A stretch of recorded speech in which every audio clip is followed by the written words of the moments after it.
சில நேரங்களில் சில தவறுகள் நடக்கும். அப்படியெல்லாம் நடக்காமல் நாம் எல்லா குழந்தைகளையும் நம்முடைய குழந்தைகளாக எண்ணி, புத்தர் பெரிய புத்தர் ஆயிட்டார், குடும்பத்தெல்லாம் விட்டு போயிட்டார்.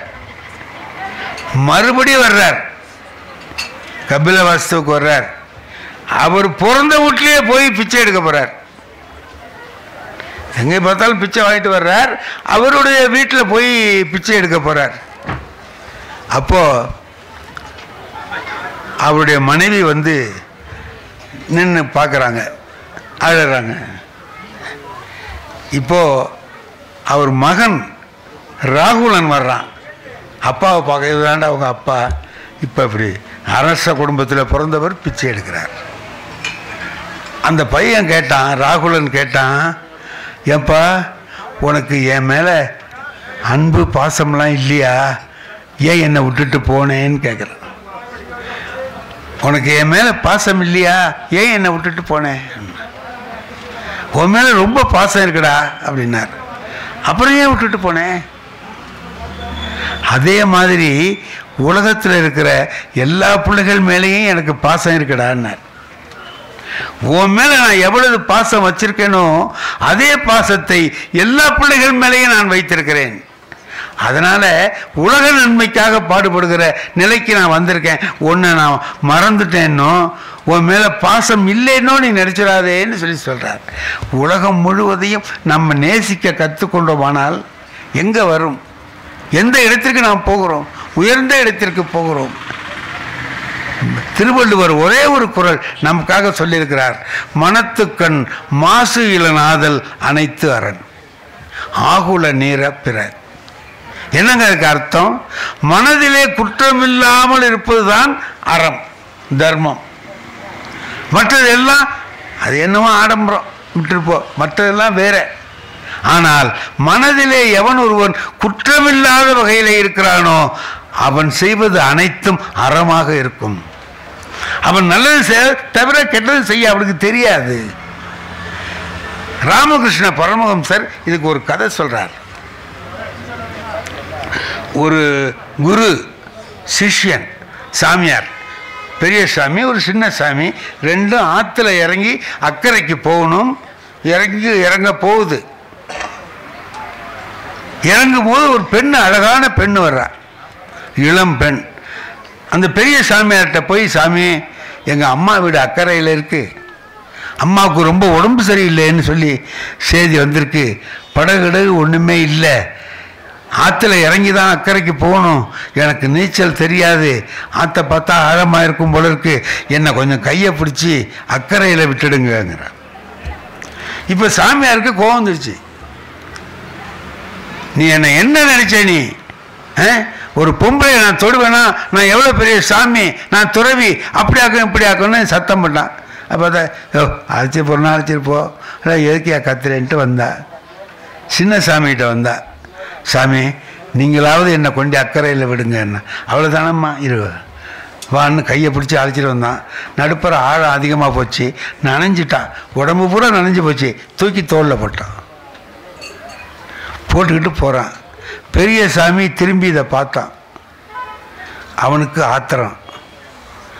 நீ எல்லாம் ஒரு சாமியாராடா? நீ எல்லாம் எதுக்குடா துறவியா வர்ற? நீ இவ்வளவு அயோக்கியத்தனம் பண்ற, பொம்பளையை போட்டு தூக்கி தோளில் போட்டிருக்கிற, அப்படி இப்படின்னு திட்டுறான்.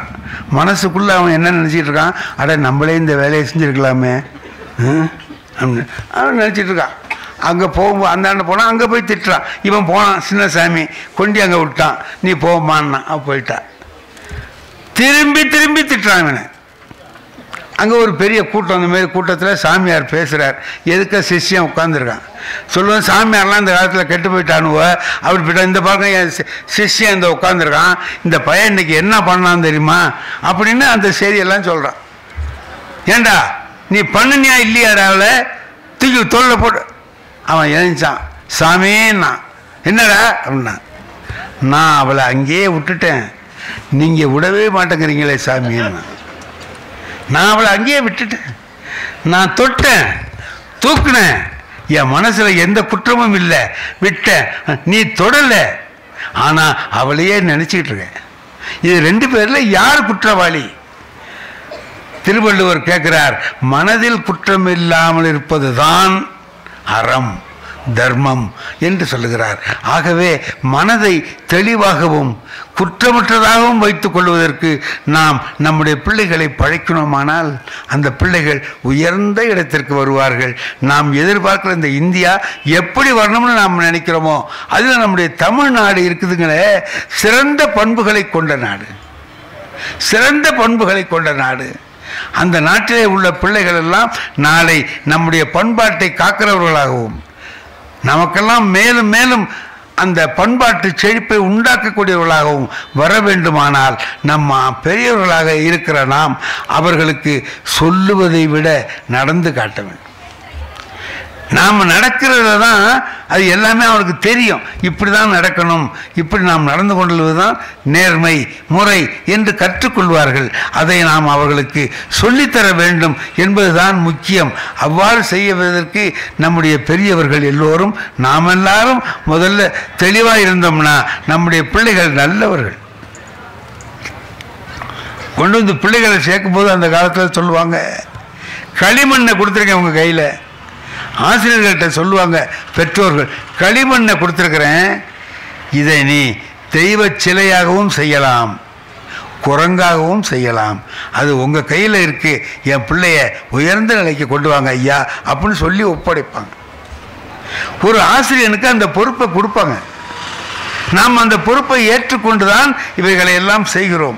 ஆகையினால ஆசிரியர்களாகிய நாம் நம்முடைய பொறுப்பை உணர்ந்து இந்த குழந்தைகள் நம்முடைய கையிலே ஒப்படைக்கப்பட்ட இளம் சிறார்கள், இவர்களை மூத்த குடிமக்களாக நல்லவர்களாக பண்பாடு உள்ளவர்களாக ஆக்க வேண்டிய பொறுப்பு நம்மிடம் இருக்கிறது. அப்போ யார் யார் சேர்ந்துக்கணும்? பெற்றோர்களும் சேர்ந்துக்கணும், ஆசிரியர்களும் சேர்ந்து கொள்ள வேண்டும். 2 பேருமா சேர்ந்து இந்த குழந்தைகள் வந்திருக்கிறவர்கள் எல்லாரையும் உயர்ந்த நிலைக்கு கொண்டு வர வேண்டும். அதுதான் நம்முடைய கையிலே இருப்பது. ஆசிரியராக இருக்கிறவர்களுக்கு நான் நினச்சிக்குவேன், நான் ஒரு வாத்தியார்.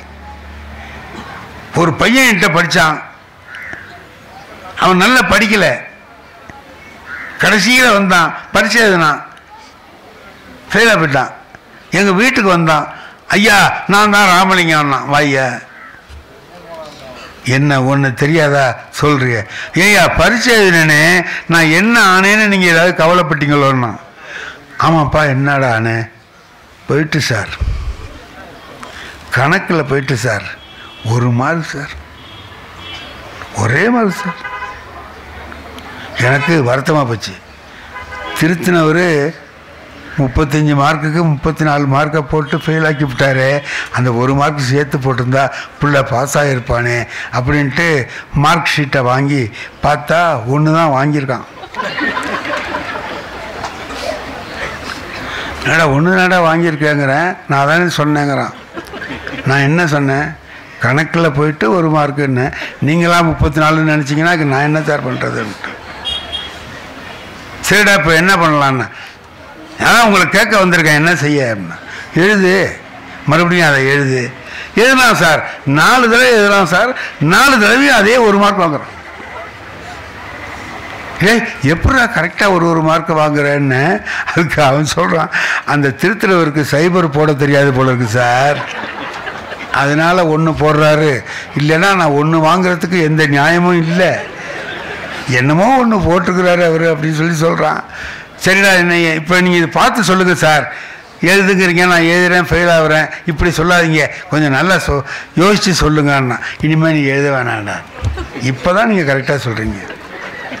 என்ன செய்யன்னா, எங்கேயாவது ஒரு கடையில் வேலைக்கு சேர்ந்துக்கோ.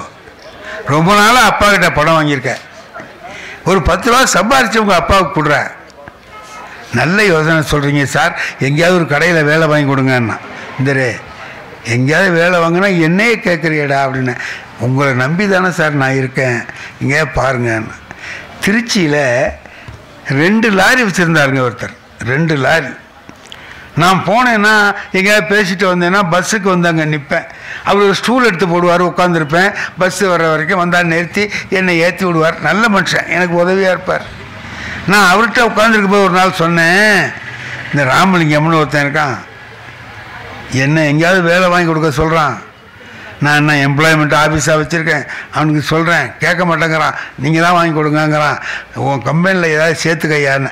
ஐயா நானே 2 லாரி வச்சுருக்கேன், நான் என்ன ஐயா வேலை கொடுக்க முடியும்? கிளீனர் வேலைக்கு வருவான் ஐயான்னார். வருவான். நான் சீட்டு கொடுத்து அனுப்புகிறேன், சேர்த்துங்கன்னு அனுப்பினேன். போயிட்டான். எனக்கு அப்போ ஒரு 7-8 வருஷம் அந்த பக்கம் போகிற வேலை இல்லை, நின்றுட்டேன். திருச்சியிலேருந்து வந்தவர் ஒருத்தர் சொன்னார், ராமலிங்கம்னு ஒரு பையன் திருச்சியில் இருக்கிறான், அவன் உங்கள்கிட்ட படித்தவனான்னு கேட்டார். ஆமாம் ஆமாம், என்ன விஷயம்னு. அவன் இப்போ எப்படி இருக்கான்னு தெரியுமா உங்களுக்குன்னார். தெரியாதே. 10 லாரி சொந்தமாக வச்சுருக்கான் சார்னார். அவசரப்பட்டு கை தட்டிடுவாங்க. கை தட்டிட்டு அப்புறம் நம்ம தான் கஷ்டப்படணும். ஏன்னா இவனுக்கு போய் கை தட்டலாம் அப்படின்னு. 10 லாரி சொந்தமாக வச்சுருக்கான் அப்படின்னா. என்னது 10 லாரி வச்சுருக்கானா? கணக்கில் 1 மார்க் வாங்கினா இல்லையா 10 லாரிங்கிற. நான் அந்த அவர்கிட்ட இல்லை 2 லாரி வச்சுருந்தாரு, அவர்கிட்ட தானே அவனை நான் கிளீனராக சேர்த்தேன் அப்படின்னு. சேர்த்திங்கல்ல, அவரே இப்போ இவங்ககிட்ட தான் கிளீனர் வேலை பார்க்குறாருன்னு. அப்போ அவன் சேர்க்குறப்ப சொன்னான், எங்கேயாவது ஒரு வேலை வாங்கி கொடுங்க ஐயா, பாக்கியை நான் பார்த்துக்கிறேன்னா. வேலை வாங்கி கொடுங்க, பாக்கியை பார்த்துட்டான். அவரை பார்த்து இவன் 10 லாரி ஓனராக ஆயிட்டான். சரி தொலைலாம் போ அப்படின்ன. அவர் அதுக்கு சொல்லலை. எதுக்கு சொன்னேன்னு தெரியுமா சார்? அதுக்காக சொல்லலை. சாயந்தரம் ஆனால் தண்ணி அடிச்சிடுறான் சார். தெருவில் லைட்டு கம்பத்தை பிடிச்சிக்கிட்டு பேசுகிறான். பார்க்குறவங்கெல்லாம் அசிங்கமாக சொந்தமாக கார் வச்சுருக்கான், பெரிய இதெல்லாம் வச்சுருக்கான், இதுமாரிலாம் செய்கிறானேன்னு எல்லோரும் கேவலமாக பேசுகிறாங்க. அவங்ககிட்ட சொல்லலான்னு சொன்னேன். வருத்தமாக தான் இருக்குது பய அப்படின்ட்டு. இந்த ராமலிங்கம் ஒரு நாள் திருவாரூருக்கு வந்திருக்கான், நான் இருக்கிற ஊருக்கு. இதே போல் அங்கே பஸ் ஸ்டாண்டுக்கு பக்கத்துலேயே எங்கேயோ கடையில் அடிச்சுட்டான் போல இருக்குது. அவனுக்கு இந்த பந்த காலை கண்டா பிடிச்சிக்குவான், பிடிச்சிக்கிட்டு அவகிட்ட பேசுவான். ஒரு நல்ல உயர்ந்த காரை நிறுத்தி விட்டு இந்த மாதிரிலாம் செய்கிறான்னா 10 பேர் வேடிக்கை பார்க்குறான், சுற்றி நின்று வேடிக்கை பார்க்குறான். அப்போ நான் சைக்கிளில் கடத்தருக்கு போகிறேன். ராமலிங்க கண்ணில் நான் பட்டுட்டேன். ஐயான்னா, அடே ராமலிங்க சவுண்டு மாதிரி இருக்கேன், ராமலிங்கம்மா அப்படின்ட்டு போகிறேன். என்னமா சொன்னான்னு இவ்வளோ எப்படி இருக்கான்னு ஆடிக்கிட்டு இருக்கான். நீ வாங்கய்யா வாங்கய்யான்னா. கிட்ட போனேன்ல, உடனே சொன்னான், ஐயா நான் இன்னைக்கு இந்த நிலைமையில் இருக்கேன்னா அதுக்கு நீங்கள் தான் காரணம்னா. பக்கத்தில் நிற்கிறவன்லாம் சொல்கிறான், யோ ஒரு வாத்தியாராக இருந்து ஒருத்தனை குடிகாரன் ஆக்கியிருக்கிய உருப்பிடுவியா நீ? நான் அதில் ஒரு பாடத்தை கற்றுக்கிட்டேன். என்னன்னு கேட்டிங்கன்னா, என்கிட்ட படித்த பிள்ளை நல்லா இருந்தான்னா அதை எனக்கு பெருமையாக சொல்லுவான். அதே போல் அவன் குடிகாரனாக போயிட்டான்னா வாத்தியாருக்கு கெட்ட பேர் தான். என்னையா சொல்லி கொடுத்த பிள்ளைக்கு கேட்பாங்களா இல்லையா? ஆகவே நம்மகிட்ட படிக்கிற பிள்ளைகளை கல்வியில் பெரியவர்களாக ஆக்குவதை விட இன்னொரு கடமை நமக்கு இருக்கிறது, அவர்களை பண்பாடு உள்ளவர்களாக மாற்றும், சிறந்த குணங்கள் உள்ளவராக மாற்றுவது. இதையெல்லாம் செய்யக்கூடிய கடமை நமக்கு இருக்கிறது. வெறும் பாடத்தை போதிப்பது மட்டுமல்ல, என்னுடைய மாணவன் நல்லா இருக்கான், என்ற படித்த பிள்ளைகள் பண்பாடு உள்ளவர்களாக இருக்கிறார்கள், அவர்கள் எல்லாம் நல்ல குணம் உள்ளவர்களாக இருக்கிறார்கள் என்று சொல்லுகிற பொழுது ஒரு ஆசிரியர் தான் ஆசிரியராக ஆனதை நினைத்து பெருமைப்படலாம். யாருக்குமே இல்லாத மரியாதை ஒரு வாத்தியாருக்கு இருக்கு சமுதாயத்தில். நீங்கள் இன்னைக்கு கொஞ்ச நாள் கழிச்சு இங்கே வந்தீங்கன்னா உங்களுக்கு தெரியாதுமா. ஒரு 15 வருஷம் கழிச்சு கலெக்டரம்மா வந்தாங்கன்னா எங்கேயோ பார்த்த மாதிரி இருக்கேன்னு சொல்லுவாங்களே தவிர கலெக்டரம்மான்னு தெரியாது. ஆனால் நான் 100 வருஷம் கழிச்சு போனாலும் சார் போறாருமா பிரியமாக இருப்பான். டெல்லியில் தமிழ் சங்கத்தில் பேசுறதுக்கு போயிருக்கேன். நாங்கள் முன்னாடி போய் உட்காந்துட்டோம். அதுக்கு பிறகு யாரோ ஒருத்தர் உள்ளே வர்றார், எல்லாரும் எழுந்திரிச்சு அவரை மரியாதை பண்ணுறாங்க. அப்போ அவர் ஏதோ ஒரு மரியாதையான இடத்துல இருக்கிறவர்னு தெரிஞ்சுக்கிட்டேன். மேலே வந்தவர் மேலே ஏறி வந்தவொடனே என்ன காலை தொட்டு கும்பிட்றார். எல்லாரும் அவருக்கு மரியாதை கொடுக்குறான், அவர் எனக்கு மரியாதை கொடுக்குறாரு. எனக்கு அவர் யாருன்னு தெரியல. ஐயா என்னங்க ஐயா இந்த மாதிரி பண்ணுறீங்க என்னன்னு. நான் உங்களோட தான் ஐயா படித்தேன், திருவாரூருக்கு பக்கத்தில் மாங்குடி, இங்கே செக்ரட்டரியாக இருக்கிறேன், அதனால் என்ன எல்லாரும் இங்கே பண்ணுறாங்க. அப்படி நான் வந்ததுக்கு நீங்கள் தானே காரணம்னார். அப்போ நமக்கு எப்படி இருக்குது? ரொம்ப பெருமையாக இருக்குது, நல்லா இருக்குது. அதே மாதிரி யாராவது நம்மகிட்ட படித்தவன் நல்லா இல்லைன்னா வருத்தமாக இருக்கு. ஆகவே நாம் எல்லோருடைய கவனமும் எல்லாரையும் உயர்ந்த இடத்திலே கொண்டு போய் வைத்து நம்முடைய பிள்ளைகளை எல்லாரும் பாராட்டும்படியாக வச்சு பார்க்கறது இருக்க ஒரு வாத்தியாருக்கு அதை விட பெரிய மகிழ்ச்சி உலகத்தில் வேறு எதுவும் இல்லை. என் குடும்பத்தில் வறுமை இருக்கலாம், எது வேணாலும் இருக்கலாம், எல்லாத்தையும் விட என்கிட்ட படித்த பிள்ளை நீ கலெக்டராக இருக்கிறார், இவர் எஸ்பியாக இருக்கார், ஐபிஎஸ்ஸாக இருக்கிறார். ஐபிஎஸ் முருகன்னு ஒருத்தவங்க இருக்காங்க, ஐபிஎஸ். அவங்க வந்து எங்கேயோ இந்த ஐஜியாக இருக்காங்க. அவங்க தானே திருவாரூர் என்கிட்ட படித்தவர். அவர் என்ன சொல்லுவார்? லெட்டர் எழுதுவார், ஆசிரியர் தினத்தில் மரியாதை சொல்லுவார், அப்பப்போ பேசுவார். அதெல்லாம் கேட்குற போது நமக்கு நம்மகிட்ட படித்தவங்க நல்லா இருக்காங்க அப்படிங்கிற ஒரு எண்ணம் வருது. நாம் பார்த்து நாம் உருவாக்குகிற பிள்ளைகள் எல்லாரும் நன்றாக இருக்கிறார்கள் என்று சொன்னால் நமக்கு ரொம்ப அது கௌரவமாக இருக்கும். வாழ்க்கையில் ஒரு 10 லட்ச ரூபாய் எனக்கு கிடைச்ச மாதிரி இருக்கும். ஒரே ஒரு பிள்ளையை பார்த்தோம்னா, ஐயா நான் இந்த மாதிரி இருக்கேன் அப்படின்னு சொன்னார்னா எனக்கு அது கௌரவமாக இருக்கும். அந்த கௌரவத்தை நீங்கள் எல்லோரும் அடைய வேண்டும். இருக்கிற பிள்ளைகள் எல்லாரும் உயர்ந்த உயர்ந்த நிலைமைக்கு போக வேண்டும். உங்களுடைய ஆசிரியர்கள் உங்களாலே பெருமை அடைய வேண்டும். நீங்கள் உங்கள் ஆசிரியர் சொல்லி பெருமை.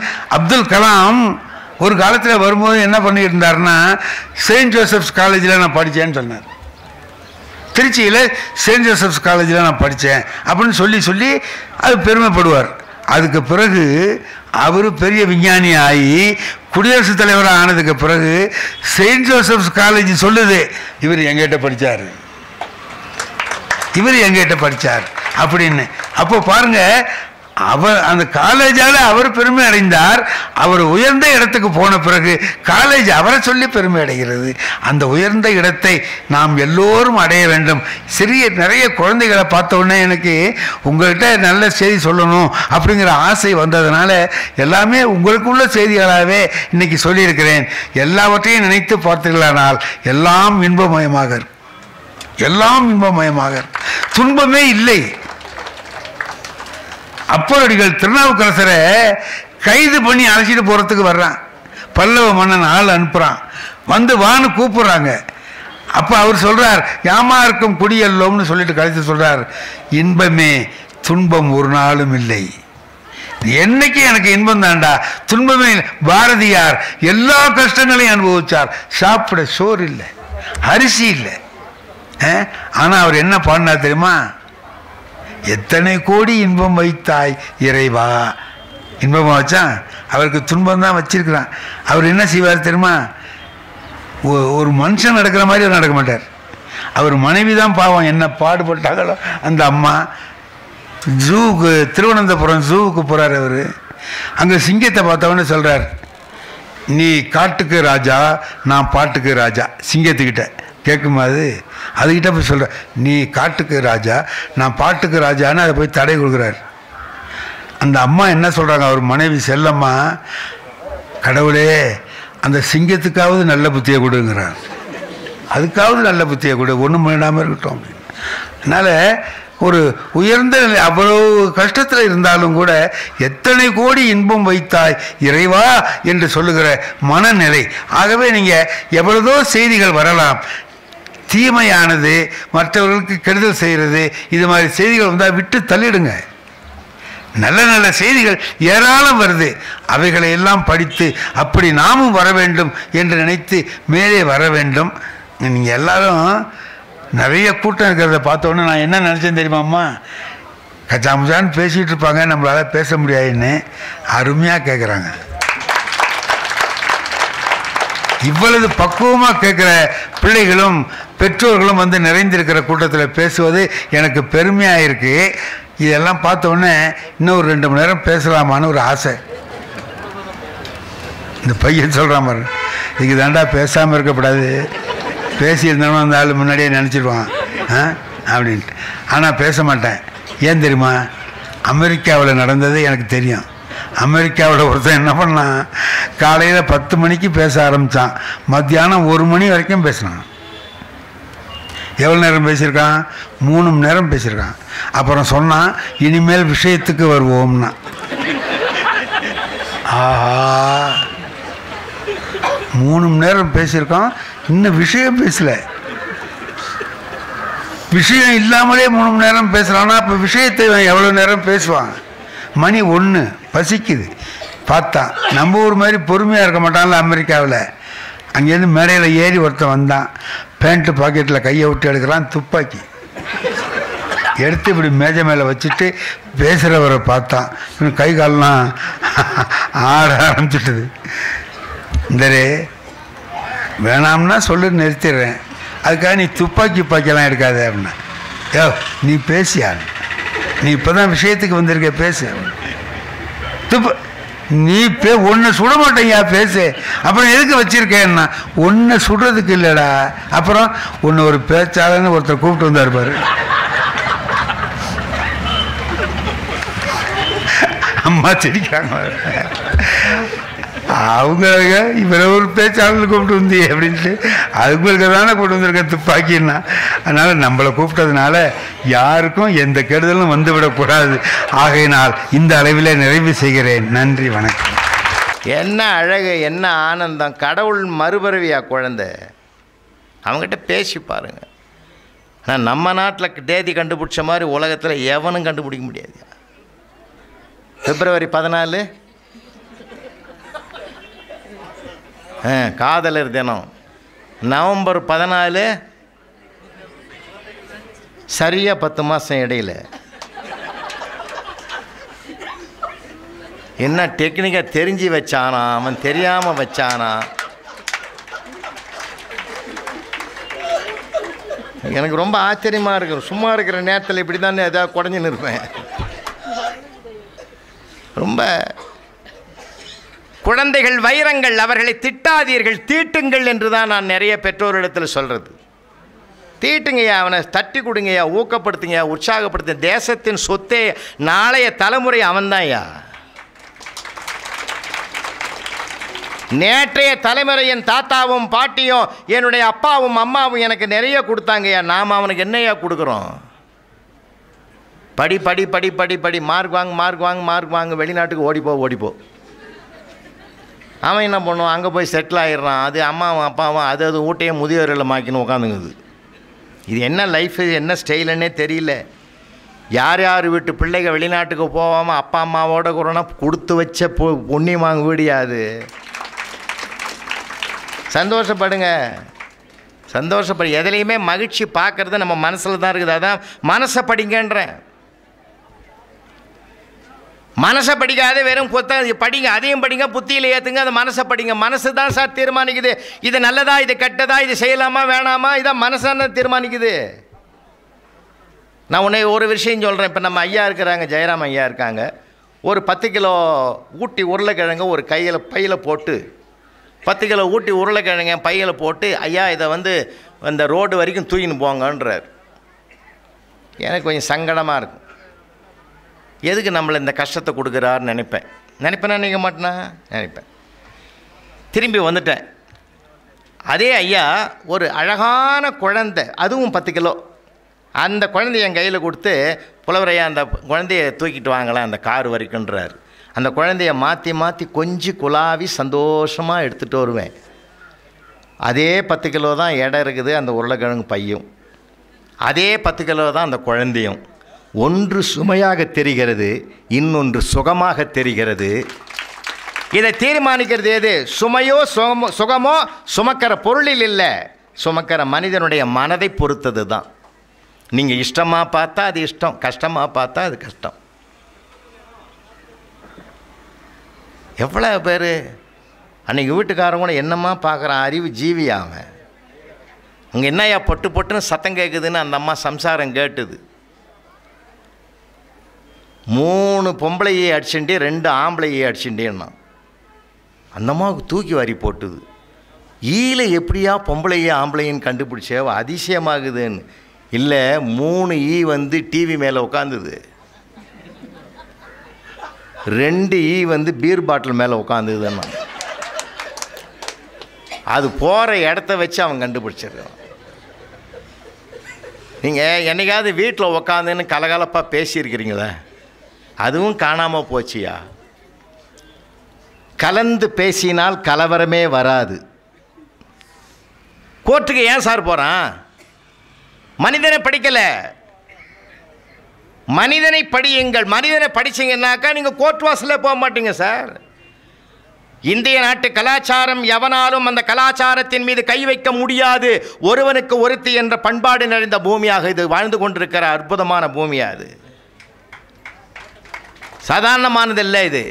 ஆனால் இன்றைக்கி என்ன ஆச்சு? அன்றைக்கி கல்யாணம் பண்ணோம்னா கோயிலுக்கு போனோம், இன்றைக்கி எல்லாமே கோர்ட்டுக்கு போகிறோம். அது கலாச்சாரம் வரலாமா நமக்கு? 6 மாதத்துக்கு முந்தி ஒரு கோர்ட்டில் கேஸ் வருது. ஜட்ஜ் ஐயா சொல்கிறார், டேய் சேர்ந்து வாழுங்கடா, எதுக்கடா என்ன அந்த பாவத்தை நான் என் கையால் செய்ய சொல்கிறீங்க, சேர்ந்து வாங்கடா போகும்.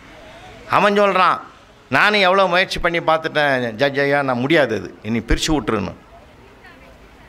டேய் தீர்ப்பு எழுதிடுவேன், லாஸ்ட்டாக ஒன்று சொல்கிறேன் கேட்டு எழுதுங்க ஐயா. சரி எழுதிட்டு படிக்கிறாரு. கவனமாக கேளு, அதிர்ச்சி அடையாதன்னார். உங்களுக்கு பிரிவினை கொடுத்துட்டேன், அடுத்த மாதம் ஜீவனாம்சமாக உன் சம்சாரத்துக்கு உன் சம்பளத்தில் பாதி கொடுத்துடணுன்னு. அவன் கூண்டில் நின்று கலகலன்னு சிரிக்கிறான்யா. ஜட்ஜ் ஐயாவுக்கு ஒரு மாதிரி ஆகிட்டார். என்னடா வருத்தப்படுவேன்னு பார்த்தா சிரிக்கிற? இல்லை எஜமா, 10 வருஷமாக முழுசும் கொடுத்துன்னு அடுத்த மாதத்துலேருந்து பாதியாவது எனக்கு கிடைக்குதுன்னு ரொம்ப சந்தோஷமாகுது எனக்கு. இப்படி ஒரு தீர்ப்பு கொடுப்பேன்னு தெரிஞ்சிருந்தால் 5 வருஷத்துக்கு முந்தைய கேஸ் போட்டிருப்பேன். இப்படி இருக்கலாமா வாழ்க்கை? அம்மா வீட்டத்துலேயும் அப்பா வீட்டத்துலேயும் படிக்கலையா? நமக்கு ரோல் மாடலே அப்பாவும் அம்மாவும் தான் ஐயா. ரோல் மாடலே அப்பாவும் அம்மாவும் தான். அதனால தானே கேட்குறான், யாருடைய பிள்ளைனே? இன்னாருடைய பிள்ளையா? சபாஷ். இந்தாருடைய குடும்பமா? அற்புதம். அதனால தான் 3 தலைமுறையை பேர் சொல்கிறோம். அதுக்கு மேலே தெரியாது, அது வேறு விஷயம். 3 தலைமுறையினுடைய பெருமைகளை காப்பாற்றுகிறது. இன்றைக்கி என்னாச்சு? முதல் பட்டதாரி ஒரு குடும்பத்தின், படிக்காத குடும்பத்திலேருந்து ஒருத்தன் படித்தான்னா என்ன சொல்கிறோம்? நம்ம முதல் பட்டதாரின்னு சொல்கிறோம். முதல் பட்டதாரி என்று சொல்வது பெருமையாக இருக்கிறது. ஆனால் குடும்பத்தின் கடைசி விவசாயி என்று சொல்லுகிற போது நமக்கு வருத்தமாகவும் இருக்கிறது. ஏன்னா நம்ம பண்பாடு என்ன? வாட் இஸ் யுவர் கல்ச்சர்னு சர்தார் வல்லபாய் பட்டேலை கேட்டபோது அவர் கல்ச்சர் இஸ் அக்ரிகல்ச்சர்னு சொன்னார். இது விவசாய வாழ்க்கையோடு பின்னி பிணைந்த பொடியான். ஒரு பக்கம் வருத்தம், ஒரு பக்கம் பெருமை இருக்கட்டும். அதனால் மனசை படிக்கணும், மனமறிந்து பேசணும். நம்மளை எவ்வளவு பெரியவங்க சொல்லி கொடுத்துருக்காங்க தெரியுமா? இடம் பொருள் ஏவல்னு ஒன்று சொல்லி கொடுத்துருக்கான். எந்த இடத்துல எந்த பொருளில் யார் என்ன பேசுனாங்கன்றது தெரிஞ்சு தான் நீ கோபப்படுறதும் கோபப்படாமல் இருக்கிறதும் அது உன் கையில் இருக்குது. எல்லா இடத்துலையும் எதையும் எல்லாத்தையுமே சீர்படுத்திக்க முடியுமா? சார் நான் 20 வருஷத்துக்கு முந்தி புழல் ஜெயிலுக்கு போனேன், தப்பாக பார்க்காதீங்க.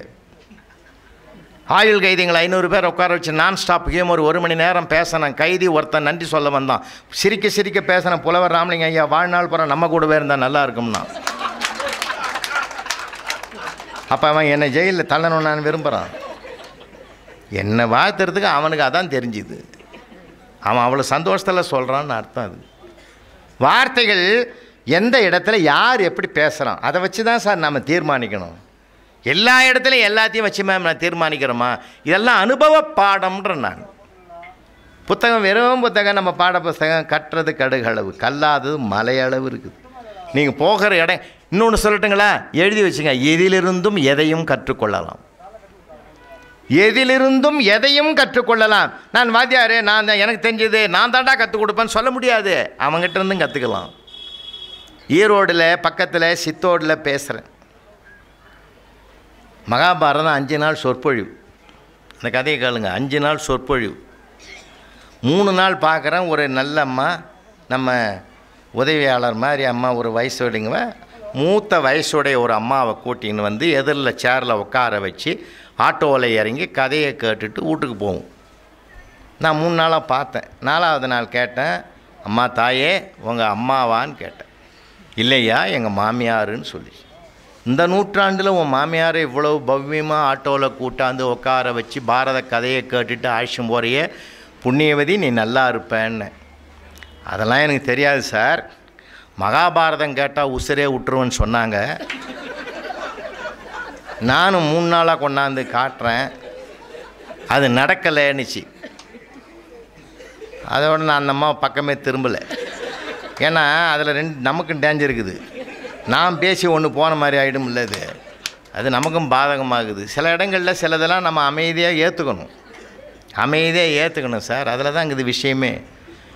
அந்த பாரத சொற்பொழிவு முடிஞ்சு மறுநாள் நான் போகிறேன். ஏற்காடில் போயிட்டு வீட்டுக்கு போயிட்டு வர முடியாது. பெரிய ஸ்கூலு, குரோம்பேட்டை ஸ்கூலு வந்து 140 வாத்தியாருங்க வேலை செய்கிற பெரிய பல்கலைக்கழகம் மாதிரி இருக்கும். அங்கேயே இறக்கி போட்டுட்டு குளிச்சுட்டு கிளாஸ் ரூமுக்கு போகலான்னு சொல்லிட்டு செகண்ட் பீரியடுக்கு நான் நுழையிறேன். தம்பிங்களா என்னடா பாடம்னு கேட்டேன். 7th class. அது செய்யுள் சார் ஒருத்தர். அந்த பசங்க கூட ஜாலியாக இருக்கும் தெரியுமா, சொர்க்கம் வகுப்பறை. அவன் சொல்லுவான், சார் இன்றைக்கி செய்யுள் சார். செய்யுளில் என்ன பகுதிடா? திருக்குறள் சார். ஒருத்தன், திருக்குறளில் என்னடா டாப்பிக்கு? சுற்றந்தழால் சார். உக்கார்.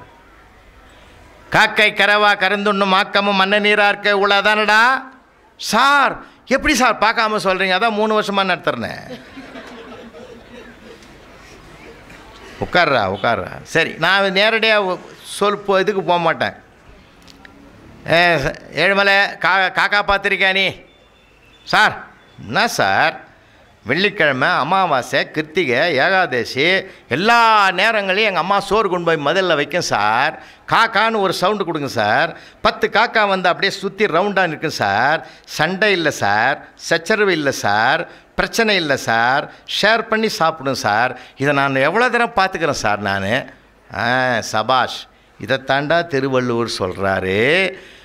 மனிதனே, உனக்கு அதிகமாக வசதி வந்த காலத்தில் நீ மட்டும் அனுபவிக்காதரா, உன் சொந்தங்களோடு சேர்ந்து அனுபவிடான்னு இந்த காக்கையை வச்சு உதாரணமாக சொல்கிறாரான்னு. சபாஷ் சார். அதில் ஒருத்தன், சார் ஒரு டவுட். என்னடா இது, பரீட்சைக்கு வருமா சார்? வரும்டா. ஏன் கேட்குற? நான் படிக்கவே மாட்டேன் சார். இந்த சீனை அப்படியே மனசில் வச்சு நானே எழுதிடுவேன் சார். எப்படியாவது கேட்க சொல்லுங்கள் சார் இந்த கேள்வியை. அவனுக்கு இதில் எல்லாம் சந்தோஷமாகறான் சார். ஆனால் ஒரு ஆள் கம்முன்னு உட்காந்து. நான் எப்பயுமே ஒரு ரவுண்டு பார்ப்பேன், ஒரு ஃபேஸ் அடையாளம் வச்சுக்குவேன். அப்போ அந்த ஃபேஸ் அடையாளம் வச்சு திரும்பி பார்த்தா திரும்ப பார்க்குறான். அவன் வந்து அசையலை. என்னடோ பிரச்சனை இருக்குது இதில் நினச்சி. ஏன் தம்பி குமார் என்னாச்சு, ஒரு மாதிரியாக இருக்கிற? புரியலையா? புரியுது சார். நீங்கள் நடத்தி புரியாமல் இருக்குமா சார்? பின்ன ஏன் மூணு இருக்கிற? அதெல்லாம் ஒன்றும் இல்லை சார். என்னமோ இருக்குடா. ஒன்றும் இல்லைன்னு சொல்லும்போதே என்னமோ இருக்குது. என்னடா சொல்கிறா சார்? விடுங்க சார், நேற்று ஞாயிற்றுக்கிழமை நான் பார்த்தது வேறு, நீங்கள் சொல்கிறது வேறு. எங்கள் தெருவில் பொன்னமான ஒரு பாட்டி வடையும் முருகும் சுட்டு ரோட்டில் விற்குது சார். ஒரு காக்கா 4 மணிக்கு ஓடிய வந்து அப்படியே தூக்கி மூச்சு சார் ஒரு முறுக்க. பாட்டிக்கு முட்டி வலி ஃபாலோ பண்ண முடியாதுன்னு நான் மீட்டு தரலான்னு நான் ஓடினேன் சார். புளிய மரத்தின் தோப்பில் புளிய மரத்து உச்சியில் காலுங்கீழே வச்சுக்கின்னு அந்த ஒத்த காக்கா அந்த முறுக்கு முடிகிற வரைக்கும் அதுதான் சாப்பிட்டதே தவிர ஒரு காக்காயும் ஷேர் பண்ண கூப்பிடல சார். இது உண்மையா இல்லையாம்மா? 100% உண்மை. எனக்கு பகீர்னு இப்படி ஒரு கேள்வியை கேட்பான்னு நான் நினைக்கவே இல்லை. கேவலப்படுத்திடுவான் தெரியலேன்னு சொன்னான். கடவுளே என்னை காப்பாற்றின, கடவுள் காப்பாற்றிட்டான் சார். பீரியடு முடிஞ்சு பெல் அடிச்சிட்டான். பீரியடு முடிஞ்சு பெல் அடிச்சிட்டான்னு அவன் என்ன சொல்கிறான், அடுத்த டீச்சர் வர்றதுக்கு 5 நிமிஷம் ஆகும் சார், நில்லுங்க சொல்லிட்டு போங்கன்றான்.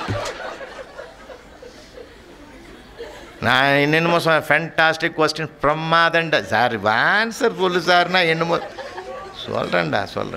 சரிடா மத்தியானம் அப்படியே நான் டைம் டேபிளில் பார்த்துட்டேன். மத்தியானம் சொல்கிறேன், மத்தியானம் பீரியட் இல்லைன்றான் அவன். சரி நாளைக்கு அவ்வளோதான், முடிஞ்சு போச்சு. விடுதலை ஆகி வெளியில் வந்து ராத்திரி பூரா தூக்கம் வரல சார். என் பொண்ணு வேறு கேர்ள்ஸ் ஸ்கூலில் 7th படிக்குது. என்னப்பா தூங்கவே இல்லையான்னு. தூங்கலாமா அந்த மாதிரி ஒருத்தன் கேள்வி. அதை வெரி சிம்பிள், படுப்பான்னுட்டுது. அவனே தேவலாம். காலையில் எழுந்து ஸ்கூலுக்கு போகிறதுக்கு முன்னாடி ஒரு ஆன்சர் அந்த பெண் குழந்தை சொல்லிட்டு போச்சு சார். பெண்ணை பெற்றவங்களுக்கெல்லாம் சந்தோஷப்படுங்கம்மா.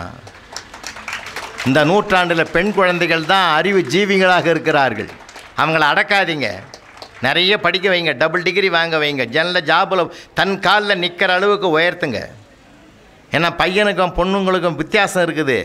நான் அனுபவத்தை சொல்கிறேன். ஒரு கேள்விக்கு ஆன்சர் தெரிஞ்சாதான் ஒரு பெண் குழந்தையை எழுதும். மனசாட்சி உடைய பிள்ளைகள் இன்றைக்கும் தர்மம் இருக்குதுன்னா அந்த பிள்ளைங்க தான் காரணம்.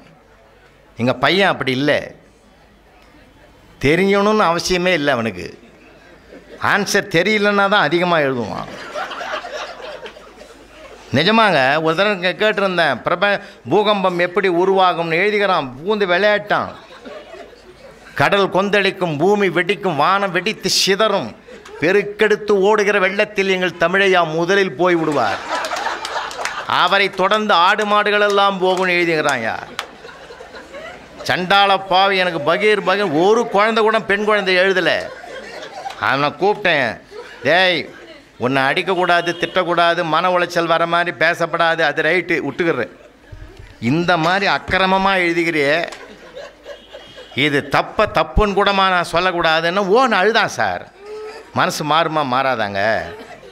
செஞ்ச தவறை நினச்சி வருந்துறான்னா அழறான்னா அதை விட மன்னிப்பு உலகத்திலே இல்லையா? சரிடா அழாதரா அதான் போதுண்டா மன்னிக்கிறேன். அதுக்கு நான் அழுவுன்னா சார், பின்ன எதுக்குடா நீ படிச்சு பார்த்து திருத்துவேன்னு நான் நினைக்கவே இல்லை சார்.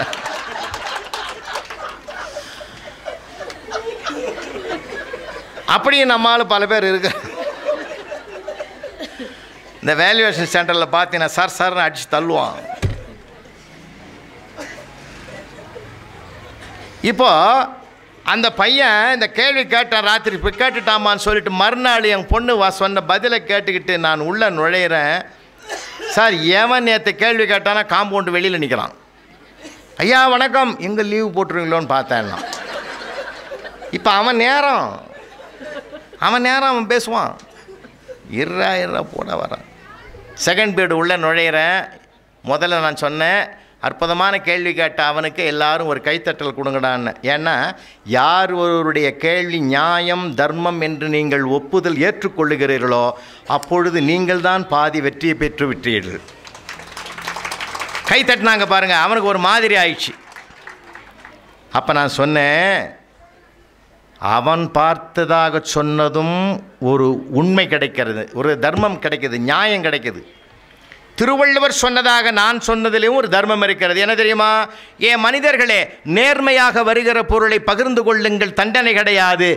நேர்மையற்ற வழியில் வருகிற பொருளை நீங்கள் மட்டுமே பார்த்து கொள்ளுங்கள், சொந்தங்களுக்கு பங்கிடாதீர்கள், அதற்கு தண்டனை உண்டு, தண்டனை என்னோடு போகட்டும் என்று அந்த காக்கா சொல்லுது.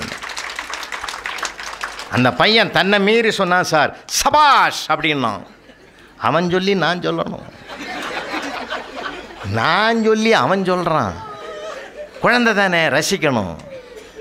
சொன்னேன்னா என் வாய் அதோட சும்மா இருக்கக்கூடாதா? நான் எப்பயுமே ஒரு தவளை வாய். இது கூட என் பொண்ணு தாண்டா சொன்னான்னு அதான பார்த்தேன்னா. அப்போ எங்கள் சமூகம் தாண்டா யோசிக்கும், உங்கள் சமுதாயம் யோசிக்காதுன்ட்டான் சார் அவன். என்ன மகிழ்ச்சி, கலகலப்பு. ஒரு கிளாஸ் ரூமில் போனாலே கலகலப்பாக இருக்கும். வீட்டுக்குள்ளே அப்பா எப்போ வருவாருன்னு பிள்ளைங்க எதிர்பார்க்கணையா? ஐயோ வந்துட்டான்டா அப்பா சொல்லக்கூடாது. வார்த்தைகளில் இருக்கிறது வாழ்க்கையின் வெற்றி இல்லையா? நம்மளை பார்த்து 4 பேர் அங்கே நிற்கணுயா, ஓடக்கூடாது. ஓடனா நம்ம ஆபத்தான ஆளுன்னு அர்த்தம், நின்னான்னா நல்ல தர்மவான்னு அர்த்தம். எவ்வளோ விஷயங்கள் படிக்கணும், கொஞ்சம் நெஞ்சம் கிடையாது சார். உலகத்தில் நம்ம என்ன நிறைய பேர் சொல்கிறானே, இன்னும் எனக்கு புத்தி வளரலை, என்னத்தை போங்க உங்களுக்கு ஒன்றும் தெரியாதுன்னு சொல்லாத தமிழ்நாட்டு தாய்மாரிலே கிடையாது. உண்மையா இல்லையம்மா? அவர் ஐஏஎஸ்ஸாக இருக்கும், நம்ம ஐயா நம்ம ஜெயராமன் கூட இருக்கும். போங்க உங்களுக்கு ஒன்றும் தெரியாது இப்படி சொல்லாத வீட்டு தாய்மாரே கிடையாது. எல்லா ஒய்ஃபுக்கும் அது தர்மம். அது போங்க உங்களுக்கு ஒன்றும் தெரியாது. எங்கள் வீட்லேயும் காலையில் புறப்பட்டேன், 8 மணி ஃப்ளைட்டு தான் புறப்பட்டேன். எங்கன்னா ஊட்டியில் பேச போகிறோம். போங்க உங்களுக்கு ஒன்றும் தெரியாது. எனக்கு ஒன்றும் தெரியாதுடா ஜெயராமன் சார் கூப்பிட்டாருன்னா, அவருக்கு ஒன்றும் தெரியாது. எனக்கு சொல்லு, நியாயம் இருக்குது, தர்மம் இருக்குது. அவரே எப்படி சொல்லலாம், உன்னை கூப்பிட்டதுலேருந்தே தெரியலையா சார்? ஒன்றும் தெரியாதுன்னு தெரிஞ்சுக்கிறதுக்கு எத்தனை வருஷம் ஆகுதுன்னு நான் நினச்சி பார்ப்பேன். மகிழ்ச்சி சார். நீயா நானா என்பது வாழ்க்கை அல்ல, நீயும் நானும் என்பது தான் வாழ்க்கை. நிறைய பேர் பிரச்சனை ஆகிறது என்ன காரணம்? நான் சொல்கிறேங்க, வாழ்க்கை பாடம் சாதாரணமானதல்ல, எந்த புத்தகத்திலையும் இல்லாதது. வாழ்க்கை பாடத்தை படிங்க. நமக்கு நிறைய படிக்கணும். படித்தது மட்டும் போதாது, வாழ்க்கை பாடத்தை படிக்கணும். இங்கே இருக்கிற ஆண்களுக்கெல்லாம் நான் சொல்கிறேன், எல்லாருக்கும் சொல்கிறேன், பெண்களுக்கும் சொல்கிறேன். வெளியிலே வீட்டை விட்டு கால் எடுத்து வைத்து வெளியிலே வர்றீங்களா, வேலைக்கு போகிறீங்களா, முயற்சியை முன்னிறுத்துங்கள். ஒருவேளை உங்கள் முயற்சி தோற்றுவிட்டாலும், முயற்சிகள் தோற்றாலும் முயற்சிக்க தோற்காதீர்கள். தொடர்ந்து செய்யுங்க, முயற்சியை முன்னிறுத்துங்க, உழைப்பை முன்னிறுத்துங்க. 1000 பேரை எதிர்த்து வாழலாம், ஒருவரை கூட எதிர்பார்த்து வாழக்கூடாது என்ற சபதத்தோடு உங்கள் வாழ்க்கையை தொடருங்கள், போராடுங்கள், ஜெயிங்க, வெற்றி பெறுங்க. அந்த வெற்றியோடு வீட்டுக்குள்ளே வாங்க. ஒருவருக்கு ஒருவர் தோற்பதற்கு தயாராகி விடுங்கள். வீட்டுக்குள்ளே வந்தா அங்கே அதாயா தர்மம். கணவன் மனைவி இடத்துல எவ்வளோ தோற்றான், மனைவி இடத்துல கணவன் எவ்வளவு முறை தோற்றான், பெற்றோர் இடத்தில் பிள்ளைகள் எத்தனை முறை தோற்றார், யார் அதிகம் தோற்றார்களோ அவர்கள்தான் ஜெயித்தவர்கள். இந்த வினோத அறிவிப்பை உலகத்துக்கே கொடுத்ததுயா நம்ம பூமி. நம்ம பூமியா ரொம்ப பாரம்பரிய பண்பாட்டை படிங்க, கலாச்சாரத்தை படிங்க. கல்யாணம்னாலே அந்த காலத்தில் என்னமா இருக்குன்னு தெரியுமா, ஒரு வீடும் குதூகலமாக இருக்குமையா. இப்போ எல்லாமே காம்போன்னு வந்துடுது. பணத்தை கொண்டு போய் கொடுத்துட்றான். அவன் கல்யாண மண்டபத்தில் ஒரு பொம்மையை கொண்டாந்து நிறுத்தி போடுறான். இல்லை, அது கும்பிட்டும் கிடக்குது. உறவுகள் கும்பிட்ட இடத்த பொம்மை கும்பிட்டும் கிடக்குது. ஒரு கல்யாணத்தில் போய் பார்க்குறா, இது 11:30 மணிக்கு ஒருத்தன் பொம்மைங்கழியே உட்காந்துன்னு ஃபுல்லோடு இருக்கிறான். அவன் அரை மணி நேரமாக அவங்ககிட்ட ஃபோன் நம்பர் கேட்குறான், கொடுக்க மாட்டேன்றான்றான். எவ்வளோ சிக்கல் இருக்குது. பாரம்பரியமான பண்பாட்டை கொண்டாடும் சார், மனித நேயத்தை கொண்டாடும் சார். பேசுகிறதே குறைஞ்சி போச்சு சார், வாசிக்கிறது குறைஞ்சி போச்சு சார். மீண்டும் நினைவுபடுத்துகிறேன், செயலை செய், செயலை நேசித்து செய், செயலை செயலுக்காக செய். பகவத்கீதையில் கர்மயோக அத்தியாயம் 18 அத்தியாயத்தில் 3வது அத்தியாயம் அதனுடைய சாரம்தான் அது. அதனால் நாம் நிறைய படிக்கணும். படித்தது போதாது, அது வேலை வாங்கி கொடுக்கும், சம்பளம் வாங்கி கொடுக்கும். ஆனால் இருக்கிறவங்களை எப்படி வேலை வாங்கிறது, வீட்டில் வாழ்க்கையை எப்படி நடத்துறதுன்றது மனிதர்களிடத்தில் தான் நமக்கு ஏராளமாக படிக்க வேண்டியவை நிறைய இருக்குயா. எதிலிருந்தும் எதையும் கற்றுக்கொள்ளலாம். காக்காவிடத்துலேருந்து கற்றுக்கலாம், ஒரு பூனை கிட்டேருந்து கற்றுக்கலாம். சார், ஒரு பூனை கூட பார்த்தீங்கன்னா நல்லா நாளைக்கு போய் கவனிங்க, நாளைக்கு கவனிங்கய்யா. பூனை குட்டி போட்டால் இடமாற்றம் பண்ணும், அங்கேயே வச்சுருக்காது. வாயால் தான் கவ்வியும் போவோம், கையால் தூக்காதது, வாயால் தான் கவ்வியும் போய் ட்ரான்ஸ்ஃபர் பண்ணும். அதே குட்டிங்களுக்கு பசின்னா ஒரு எலியை பிடிக்கும், அதே வாயால் தான் பிடிக்கும். எலி செத்து போகுது, குட்டி உயிரோடு இருக்குது. எப்போ மென்மையை கையாளணும், எப்போ வன்மையை கையாளணும்னு பூனைக்கு கூட தெரிந்த ஒரு ரகசியம் ஆறறிவு படைத்த மனிதனுக்கு தெரியலையே. வார்த்தையால் கொட்டிடுறானே, வார்த்தையால் கொட்டிடுறானே. கத்தியால் கொலை செய்கிறத விட வார்த்தையால் கொலை செய்கிறது தான் படுமோசமானது. ஏன், அதனால்தான் வடுன்னார். தீயினால் சுட்ட புண் உள்ளாரும் மாறாதே, நாவினால் சுட்ட வடுன்னாரே. மனக்காயத்தை உருவாக்காதீங்க. மனக்காயத்துக்கு மருந்தாக நாம் வார்த்தைகளை பயன்படுத்தணும். எனக்கு மகரிஷி இடத்துல பிடித்த வார்த்தை வாழ்க வளமுடன் சொன்ன வார்த்தை எனக்கு ரொம்ப பிடிக்கும். எதிரி கூட நமக்கு நண்பன் ஆகிடுவான். அடுத்தவங்களை வாழ்த்த பயன்படுவோம், அடுத்தவங்களை வைய வேண்டாம். காலம் அப்படி இருக்கிறது. நிறைய உலகத்தை படிக்க வேண்டியது இருக்குய்யா. நம்ம உள்ளூர்லேயும் வாழணும், நிறைய வாழ்க்கையிலும் ஜெயிக்கணும், வேலைக்கும் போகணும், சம்பளம் சம்பாதிக்கணும், வாழ்வாதாரத்துக்கு தேடணும்னா அறிவு சார்ந்த நூல்களை படிங்க. படிக்க வேண்டிய ஏராளமான அனுபவம் சார்ந்த நூல்கள் உலகத்தில் பறந்து விரிந்து கிடக்கிறது. விஞ்ஞானிகளின் கண்டுபிடிப்பு நூல் அவன் கண்டுபிடிச்சிட்டான்னா எவ்வளோ, உடனே காலையில் ஆரம்பிச்சு சாயந்தரம் முடிச்சிட்டானா, எவ்வளோ கஷ்டப்பட்டான், எவ்வளோ உழைச்சான். ஒரு விளக்கு கண்டுபிடிக்கிறதுக்கு தாமஸ் ஆல்வா எடிசன் எவ்வளவு கஷ்டப்பட்டார். 1299 முறை முயற்சி பண்ணி 300வது முறை 1300வது முறை தான் பல்பை கண்டுபிடிச்சார். அந்த மனுஷனுக்கு எல்லாருக்கும் ஒரு ஆசை தானே, தன்னை தான் ஒய்ஃபு பாராட்டணும்னு எல்லாம் நினைப்பான். தூங்கி இருந்த அந்த அம்மா தாமஸ் ஆல்வா எடிசன் சம்சாரம் தூங்கி இருக்குது. அங்கேருந்து போய் எழுப்பினார். ஹாய், நான் கண்டுபிடிச்ச விளக்கு எரியுது பாருன்னார். அந்த அம்மா அப்படி போர்வையை எடுத்து பார்த்துட்டு அணைச்சிட்டு படுத்துக்கோன்னுச்சு. அந்த மனுஷன் எவ்வளோ நொந்து நூலாக இருப்பான். தயவு செஞ்சு ஒருத்தர் பாராட்டுங்கய்யா. பாராட்டை விட ஒரு உற்சாக படிக்கட்டு ஏறுகிற வலிமை உலகத்திலே கிடைக்காது. பாராட்டுங்க. குறிப்பாக தாய்மார்கள் சொல்கிறேன், 40 மார்க் வாங்கின்னு வந்தானா, சபாஷ்டா என் கண்ணு என் செல்லம், உங்கள் அப்பனை விட 5 கூட தாண்டா வாங்கியிருக்கிற அப்படின்னு சொல்லி உற்சாகப்படுத்துங்கம்மா, ஊக்கப்படுத்துங்கம்மா. வார்த்தைகளில் இருக்கிறது வாழ்க்கையின் வெற்றி. எவ்வளவோ அனுபவ பாடங்கள் நிறையா இருக்கியா. பஸ்ஸில் போகிறீங்களா, அங்கே ஒரு அனுபவத்தை பாருங்கள். ட்ரெயினில் போகிறீங்களா, அங்கே ஒரு அனுபவத்தை பாருங்கள். எல்லா இடங்களிலும் இருக்குதுயா, கொட்டி கிடக்குதுயா வாழ்க்கையில். உன்னை சொல்லி நான் நிறைவு செய்கிறேன்.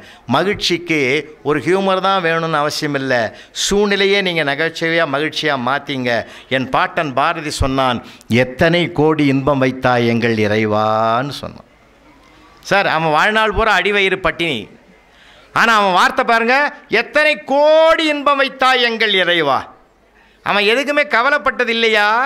கவலைப்படாதீங்க. கவலைக்கு கவலைப்படுறதை விட உலகத்தில் கொடுமை உலகத்திலே கிடையாது. ஒன்றே ஒன்று உங்களுக்கு சொல்கிறேன், இது அட்வைஸாக நினைக்காதீங்க, அனுபவத்தை சொல்கிறேன். நிறைய பேர் எனக்கு சுகர் வந்துடுத்துன்னு கவலைப்படுறான். பயப்படாதீங்க. சுகர் வந்தவன் தான் ரொம்ப வருஷம் வாழறான். ஏன் தெரியுமா? உணவு கட்டுப்பாடாகிறான். நிஜமா இல்லையாங்க? சுகர் வரலன்னு நீங்கள் அனாவசியமாக இருந்துடாதீங்க. டெஸ்ட் பண்ணலைன்னு அர்த்தம். இப்போ எல்லாருக்கும் சுகர் இருக்குது. சுகர் இல்லாத இடமே இல்லை. நீக்கமர நிறைந்திருக்கிற ஒரே கடவுள் அதுதான் சுகர். அது ஒரு பற்றாக்குறை தானே தவிர அது நோய் கிடையாதுயா. பற்றாக்குறை, அது நோய் கிடையாது. சந்தோஷமாக இருங்க, சுகர் தானாகவே போகும். ஒன்று மட்டும் சொல்கிறேன், ஒரு சுகர்காரன் இன்னொரு சுகர்காரங்கிட்ட மட்டும் பேசக்கூடாது. நம்ம சுகரை ஏற்றி விட்டுட்டு போடுவான். ஏன் தெரியுமா? உணவை விட ஒரு நோய்க்கு உணர்வு தான் மிக மிக முக்கியம். நிறைய பேர் ப்ரெஷர் ஏறுதுன்னா டென்ஷன் ஆகிட்டோம் சார். மனுஷன் அப்படியே அழுத்தம் வந்துடுது. மன அழுத்தம் என்ற ஒரு குணம்தான், உணர்வு தானே டென்ஷன் ஆகுது. அப்போது உணர்வு அதுதான் முக்கியமானது. அதனால தான் தியானம் பண்ணுங்கன்றாங்க. மன உணர்வு உணர்வுகளை இழக்குவதற்கு. அதனால்தான் மனமெனும் தோணி பற்றி மதியெனும் கோலை ஊன்றி சினமெனும் சரக்கை ஏற்றி செறிகடல் ஓடும்போது மதனெனும் பாறை தாக்கும் மறியும் போது அறிய உண்ணாது உனை உணும் உணர்வை நல்காய் ஒற்றியூருடைய கோவேன்னு நாவுக்கரசர் திருவொற்றியூர் ஈசனை பாடுறாருன்னா, அந்த உணர்வு தான் மனிதனுக்கு பண்படணும். நிலம் பண்பட்டால் நல்ல நெல் விளையும், மனம் பண்பட்டால் நல்ல சொல் விளையும். அந்த மனதை பண்படுத்துகிற நிறைய வாசிங்க. மதம் ஆச்சரியங்களுக்கு அப்பால நிற்கிறது மனித நேயம். அது பைபிளும் சொல்லுகிறது, குரானும் சொல்லுகிறது, கீதையும் சொல்லுகிறது, குறளும் சொல்லுகிறது. எல்லாரும் இன்புற்றிருக்க நினைப்பது அல்லாமல் வேறொன்றும் அறியேன் பராபரமேனார் தாயுமானவர். நெஞ்சகமே கோவில் நினைவே சுகந்தம் அன்பே மஞ்சன நீர் பூசகுள்ள வாராய் பராபரமேன் அவர் தான் சொன்னார். உள்ளம் பெருங்கோயில் ஊனுடம்பு ஆலயம் வள்ளல் பிரானார்க்கு வாய் கோபுரவாசல் தெள்ளத் தெளிந்தார்க்கு சீவன் சிவலிங்கம் கள்ளப்புலனிந்தும் காளாமணி விளக்கேன்னு திருமூலர் சொன்னார் என்றால், கடவுள் மனிதனாக பிறக்கிறான் மீண்டும் கடவுளாவதற்கு என்பதனால் ஒவ்வொருவரும் கடவுளாவதற்கு முயற்சி பண்ணுவோம். அந்த பண்பாட்டை படிப்போம், மனிதநேயத்தை படிப்போம், மனிதர்களை படிப்போம். வாசிக்கிற புத்தகங்கள் மட்டும் இல்லை, ஏராளமான சான்றோர்களுடைய நூல்களை வாங்குவோம். ஆன்மீக பார்வையோடு உலா வருவோம். அப்பொழுதுதான் நம்முடைய உள்ளம் உயர உயர செயல்கள் சிறக்கும். வெள்ளத்தனைய மல நீட்ட மாந்தர்தம் உள்ளத்தனையது உயர்வு என்று திருவள்ளுவர் அதையும் கோடிட்டு காட்டியிருக்கிறார். நாம் எவ்வளவு உயரமானவர்கள் என்பது முக்கியமல்ல, நம்முடைய மனம் எந்த அளவுக்கு உயரத்தை தொட்டிருக்கிறது என்பது தான் மிக மிக முக்கியம். அதுதான் முக்கியம். தென்கட்சி மூதறிஞர் தென்கட்சி சுவாமிநாதன் அவர்களும் நாங்கள் குற்றாலத்தில் பேசிட்டு ட்ரெயினில் வரோம். விழுப்புரம் ஜங்ஷனில் நிற்குது வண்டி. புறப்படும் ஒரு நேரத்தில் எல்லோ சிக்னல் விழுந்து போச்சு. க்ரீன் வர்றதுக்கு முன்னாடி அந்த ஸ்டாலில் ஒருத்தன் மசால் வடையை, அந்த கடைக்காரன் மசால் வடையை கூடையில் ஒன்று கொட்டுறான். அங்கேருந்து வாசனை எங்களுக்கு வருது, எங்கள் கம்பார்ட்மெண்ட்டில் வருது. ஐயா சொன்னார், 500,000 செலவு பண்ணாலும் நம்ம வீட்டில் இவ்வளோ வாசனை வரலையடா, இங்கே எப்பட்றா அவன் என்னடா பண்ணுறான்னாரு. இங்கே அது இருங்கய்யா, அதை வாங்கிட்டு வரேன்னு க்ரீன் சிக்னல் விழலைன்னு சொல்லி இறங்கி ஓடி போய் 20 ரூபா நோட்டை எடுத்து கொடுத்து அந்த பொட்டலங்கட்டுற பையன்கிட்ட 10 வயசு பையனாக இருப்பான், கட்டிகிட்டு இருக்கான். 20 ரூபாய் நோட்டை கொடுத்து, சீக்கிரம் கட்டுறா, வடையை கட்டுறா தம்பி, ட்ரெயினை பிடிக்கணுன்னு கலகலன்னு சிரிக்கிறான். ஐயா, நீ சிரிக்கிற மாதிரி நான் எதுவும் சொல்லலையேடா, இயல்பாக சொல்லுவேன் சொல்லலையேடான்னு. அதுக்கு அவன் சொல்கிறான், சொல்லிட்டீங்களே சார், அவங்கவுங்களும் வடையை வச்சு எலியை பிடிப்பான், நீ ட்ரெயினையே பிடிக்கணும்னு சொன்ன பத்தியா. அவன் எப்படி பார்க்குறான் பார்த்தீங்களா சார்? நீங்கள் ஒன்றை உயர்வாகவும் பார்க்கலாம், தாழ்வாகவும் பார்க்கலாம். நீங்கள் ஒரு ஊட்டி மலை மேலே நிற்கிறீங்க, இப்போது ஊட்டி மலை மேலே கீழே எட்டி பார்க்குறீங்க, எவ்வளவு உயரத்தில் இருக்கிறோம் பத்தியா அப்படின்னு பெருமிதமாகவும் நினைக்கலாம். எவ்வளோ பள்ளம் கீழகுது பத்தியா அப்படின்னு நினைக்கலாம். அப்போ நம்முடைய எண்ணத்தை பொறுத்தது தான் உயர்வும் தாழ்வும் என்றால், உயர்ந்த பார்வையோடு பாருங்கள், பாசிட்டிவ் எண்ணத்தோடு நாம் பழகுவோம், வைப்ரேஷன் நமக்குள்ளே வரும். நிச்சயமாக வாழ்க்கை என்பது நம்பிக்கையை சார்ந்தது. ஆசை, களவு, கோபம் கொண்டவன் பேச தெரிந்த மிருகம், அன்பு, நன்றி, கருணை கொண்டவன் மனித வடிவில் தெய்வம்னா மகாகவி கவியரசர் கண்ணதாசன். பின்பற்றுவோம். அன்புக்கு மிஞ்சினது உலகத்தில் எதுவும் கிடையாது. அன்புக்கு ஆண்டவனே அசைந்து வரக்கூடியவன் என்றால் சாதாரணமான மனிதர்கள் வரமாட்டார்களா? முயற்சிப்போம், வெற்றி பெறுவோம். நன்றி. ஒய்ஃபை தன்னுடைய மந்திரியாக கருதணும், ஒய்ஃபு கணவனை நண்பனாக கருதணும். அந்த நட்பு வந்து விட்டாலே அந்த குடும்பம் நல்ல குடும்பம். வரல, அதுதான் பிரச்சனை. நான் அப்ராட்லலாம் பார்த்துக்கிறேன். அங்கே நிறைய பேர் சொல்கிறாங்க, இந்தியாவில் அமெரிக்காவில் விவாகரத்து அதிகமாகிறது, அங்கே குடும்பம் சிதைந்து விட்டது. அதெல்லாம் சும்மா. இங்கே ஆறுதே இல்லையா? பெரிய கியூ நிற்குதுங்க ஹைகோர்ட்டில். தசராக்கு மெயின் கோர்ட்டே லீவு, இந்த கோர்ட்டு ஒர்க்கிங். ஏன்னா கும்பல் ஜாஸ்தி ஆயிடுச்சு விவாகரத்து கோர்ட்டு. ஆனால் வெளிநாட்டில் கணவன் மனைவியாக இருக்கிற வரையும் நண்பர்களாக இருக்காங்க சார். அங்கே பாருங்கள், ஹஸ்பண்டு தான் பாத்திரம் தொலைக்கிறான். நான் பார்த்துக்கிறேன் எல்லா வீட்லேயும். இந்த அமெரிக்காவில் போயிட்டு செட்டில் ஆகிட்டு இங்கே வந்து நம்மக்கிட்ட ரொம்ப பெருசாக அலட்டுவாங்க தெரியுமா? நான் America return, green card holder, citizen of American.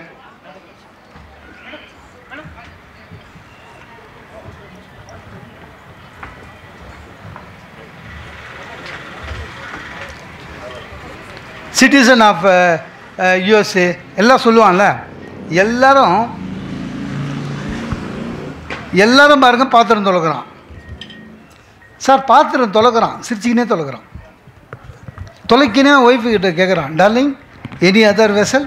அது 2 குண்டா எடுத்து போடுது, அதையும் சேர்த்து தொலைக்கிறான் சார். தொலைக்கி முடிச்சோன்னா அந்த அம்மா, thank you thank you darling, I love you. நட்பு. ஆஃபீஸ் ரூமில் அவனுக்கு அந்த அம்மா ஹெல்ப் பண்ணுது. அவன் சொல்கிறான் அந்த அம்மா கிட்ட, thank you darling, I love you. நண்பர்கள், கணவன் மனைவி தான் நண்பர்களாக இருக்கணும் சார். ஒரு நல்ல விஷயத்தை ஒரு நாட்டில் பார்த்துட்டு அதை இம்ப்ளிமெண்ட் பண்ணலான்னு என் வீட்டுக்கு வந்தேன். என் ஒய்ஃப் கிட்ட காஃபி கேட்டேன். அடுத்த நாள் காஃபி கொடுத்தாங்க. வாங்கிட்டு தேங்க்யூ டார்லிங், ஐ லவ் யூன்னு சோஃபாவில் உட்காந்து ஒவ்வொன்று அழுகுறா. ஏன்னா கல்யாணம் 20 வருஷம் ஆகுது சார், இது மாதிரி சொன்னதே இல்லை நான். அவன் ஏன் அழுகுறான்னா, லவ் யூ சொன்னதை நம்பலை, அது வேறு விஷயம். அவன் ஏன் அழுகுறான்னா, நான் யாருக்கோ சொல்ல வேண்டியதை இவகிட்ட சொல்லி ட்ரையல் பார்க்குறேன்னு நினச்சினுக்கிறான். கணவன் மனைவி ஒத்துமையாக இருக்கணும்னு மட்டும் இல்லை, எந்த இடத்திலும் கணவன் மனைவியையோ மனைவி கணவனையோ விட்டு கொடுக்காமல் இருக்கணும். ஒன்று கேட்குறாங்களா சார், எதுக்கும் வீட்டில் ஒரு வார்த்தை கேட்டு சொல்கிறேன், எங்கள் ஹஸ்பண்டுக்கிட்ட ஒரு வார்த்தை கேட்டு சொல்கிறேன். அதுதான் உண்மை சார். ஆதிசங்கரர் கதை தெரியுமா? ஆதிசங்கருடைய அப்பா சிவகுரு பிள்ளை, அம்மா ஆரியம்மாள். அவங்களுக்கு குழந்தை இல்லை, 2 பேருமே தூங்குறாங்க. சரியா? ஆரியம்மாள் கனவுல சிவனே வந்து சொல்கிறாரு, உனக்கு ஒரு குழந்தை உண்டு, ஆனால் உனக்கு எப்படிப்பட்ட குழந்தை வேணும்? அறிவார்ந்த பிள்ளை, ஆனால் சின்ன வயசுலேயே செத்து போயிடுவான். இல்லை மக்கு பையன் நீண்ட நாள் இருப்பான், எப்படி ஒரு பையன் வேணும்னு. அப்போ ஆரியம்மா சொல்கிறாங்க, நான் இதை முடிவு பண்ண முடியாது. எது கனவுலையே நான் இதை தனியாக முடிவு பண்ண முடியாது, என் கணவரை கேட்டு தான் சொல்லணுன்றார். யாருக்கு? சிவனுக்கு. சொல்லி முடிச்சுட்டு அந்த அம்மா கண் விழிச்சு ஏந்து பார்த்தா சிவகுரு பிள்ளை மூச்சுனுக்கிறாரு பக்கத்தில். என்னங்க என்ன? இல்லை எனக்கு ஒரு கனவு வந்தது. என்ன கனவு? சிவன் என் கனவில் வந்தார். என்ன கேட்டார்? எதை தான் கேட்டார். புத்திசாலியாக அறிவார்ந்த பிள்ளை குறைஞ்ச வயசு வேணுமா, இல்லை மக்க பிள்ளையா ரொம்ப நாள் ஒன்று ஆரியமும்? நீங்கள் என்ன சொன்னீங்க? அது எப்படி நானே முடிவு பண்ணுவேன்? நான் சிவங்கிட்டே சொல்லிட்டேன், நான் தனியாக முடிவு பண்ண முடியாது, என் மனைவி கிட்ட கலந்து பேசி சொல்கிறேன்னு. சார், ஆண்டவனே வந்தாலும் சரி, மனைவியுடனும் மனைவி கணவனுடன் ஆலோசித்து சொல்லுகிறார் என்று சொல்லி 2 பேரும் ஒரு முடிவுக்கு வந்தாங்க. என்னன்னா, நமக்கு என்ன, ஆண்டவன் எப்படி கொடுத்தாலும் நாம் ஏற்றுக்கொள்ள தயாராக இருக்கணும்னு. அதுதான் அந்த மாதிரி இருக்கணும் சார். அதே மாதிரி கணவன் மனைவிக்குள்ள உறவு பலப்படணும், நல்ல ஒரு குடும்பம் அமையணும். ஒன்றுங்க, என்ன, ஒவ்வொருத்தருக்கும் ஒவ்வொரு டிபார்ட்மெண்ட் இருக்குது, அவங்க அதில் பெஸ்ட்டு, அதில் நம்ம உள்ளே போகக்கூடாது. இல்லை, இப்போ புடவை எடுக்கிறது உண்மையிலே சொல்கிற லேடிஸ் பெஸ்ட்டு. நமக்கு விவரம் தெரியாது, கூட போனோம்னா பணம் கொடுத்துட்டு வெளில வந்துடணும் மரியாதையாக. சில பேர் அதில் போய் கலர்லாம் பார்ப்பான், உனக்கு தெரியாது. ஏன்னா அவங்களுடைய பாணியே தனி சார். அந்த புடவை எடுத்து போடுறாரு, அவரும் நம்ம லேடிஸும் பேசுறது பார்த்தீங்கன்னா தமாஷா இருக்கும், ரொம்ப தமாஷா இருக்கும். நம்ம என்ன பார்ப்போம், பட்டு புடவையில் 2 இது பில்லு மட்டும்தான் பார்ப்போம் எவ்வளோ வேலைன்னு. அவங்க அப்படி இல்லை, கலர் கலராக பார்ப்பாங்க. அன்றைக்கி நான் நின்றுனுக்கிறேன், அந்த விற்கிறவர் சொல்கிறாரு, என் ஒய்ஃப் ஒரு 20 புடவை பார்த்துச்சு. விற்கிறவர் சொல்கிறாரு, மேடம் உங்களுக்கு வேணால் ராமர் ப்ளூ எடுத்து போட்டுமானாரு. என் ஒய்ஃப் காட்டுங்க அப்படின்ச்சு. எனக்கு நம்ம இலக்கியம் படிச்சிருக்கோமா, ராமர் ஏது ப்ளூன்னு? ஆக்சுவலாக ராமர் கருப்பு, கிருஷ்ணர் கருப்பு, திரௌபதி கருப்பு, இவன் என்ன ப்ளூன்றான். இந்த NT ராமாராவுக்கு ராமர் வேஷம் போட்டு ப்ளூ அடிச்சிங்க, எல்லாருமே ப்ளூ, ராமர்னா ப்ளூ நினச்சின்னுக்குறோம், ராமர் பிளாக்கு. எனக்கு இந்த படித்த திமிரில் என்ன பண்ணிட்டேன், அந்த புடவை எடுத்து போகிறேன், இந்த ராமர் எங்கே ப்ளூவாக இருந்தாருன்னு. ஏன் சார், ஏன் சொல்லிக்கிறதா, ராமர் பிளாக்கு. என் ஒய்ஃப் அவன் எதிர்க்க சொல்லுது, சும்மா இருங்க, தெரியாமலையா சொல்லுவாங்க, உங்களுக்கு தெரியாது கம்மன் இருக்கு. எனக்கு நான் உடனே இன்னும் ஆயிடுச்சு, கம்பன் சொல்லியிருக்காரு, மெய்யோன் வழி தன்மையை நீங்கள் விரிஜோ. அதுக்கு அவன் சொன்னான், சார் ஏன் நான் சம்பளம் கம்பர்கிட்ட வாங்கலை, ஓனர்கிட்ட வாங்குகிறேன். ஓனர் இதுதான் ப்ளூ, ராமர் ப்ளூன்னாரு, அதான் ராமர் ப்ளூ. அதனால் புடவை எடுக்கிறது என்பது பெண்களுடைய, அதே விட்டுடணும், அது உள்ளே போகக்கூடாது. அதே மாதிரி பெண்களும் என்ன பண்ணோம், சில விஷயம் ஆண்களுக்கு தெரியும், ஹஸ்பண்டுக்கு தெரியுன்றது தயவு செஞ்சு நம்பணும். உங்களுக்கு ஒன்றும் தெரியாது, நீங்கள் அது லாக் இல்லை, உங்களுக்கு ஒன்றும் தெரியாது, அதெல்லாம் சொல்லக்கூடாது. ஒன்றும் இல்லைங்க, இந்த மகளிர் உரிமை தொகை 1000 ரூபாய்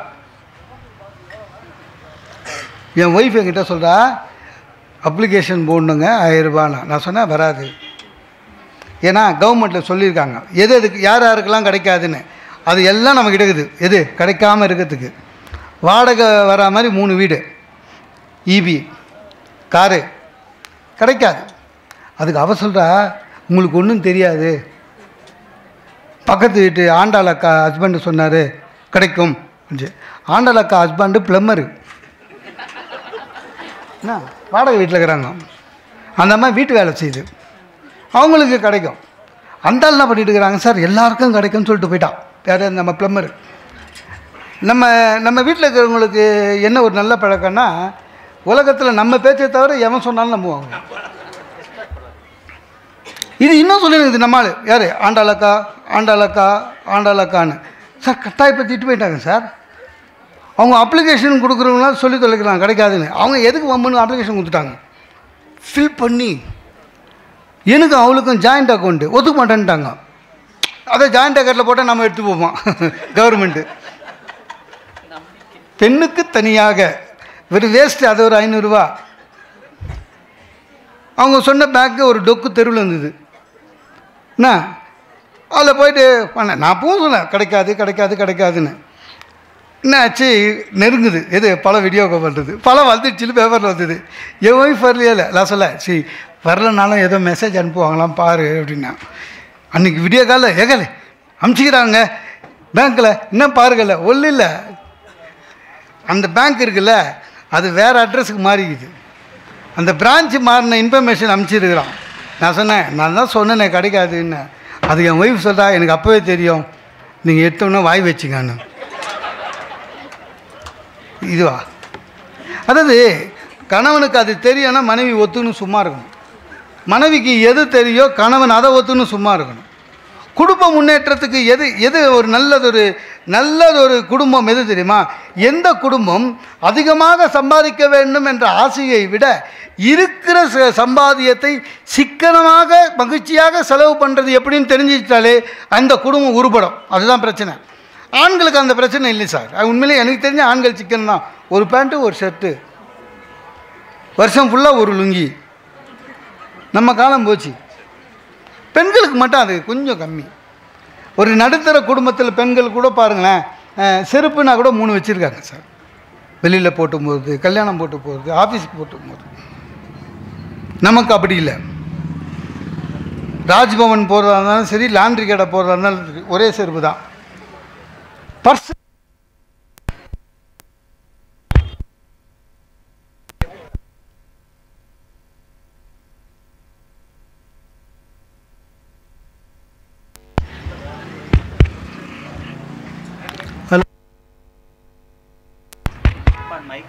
ஹலோ இல்லை, 1 ஹவர் ஆயிடுச்சு. அதனால் இல்லை, சாதாரணமாக ஸ்லிப்பு வைப்பாங்க. நம்ம ஜெயராமன் சாரை வேறு மாதிரி ஆர்கனைஸ் பண்ணியிருக்காரு. 1 ஹவர் வைக்கட் பண்ண எவ்வாறு பேசிட்டோம். இல்லை, முடிச்சிடுறேன். என்ன பிரச்சனை தெரியுமா? பர்ஸுன்னு பாருங்கள், 3 பர்ஸ் வச்சுருப்பாங்க. பார்த்துக்கிறீங்களா? ஆஃபீஸுக்கு போகிறதுக்கு, ரிசப்ஷன் எடுத்து போகிறதுக்கு சாதாரணமாக மளிகை கடை. நமக்கு அப்படி இல்லை சார். ஒரே பர்ஸு தான், அது கிழிஞ்சிருக்கும். ஒய்ஃபு ஃபோட்டோ வேறு வச்சுருப்போம். பர்ஸும் தொலையாது.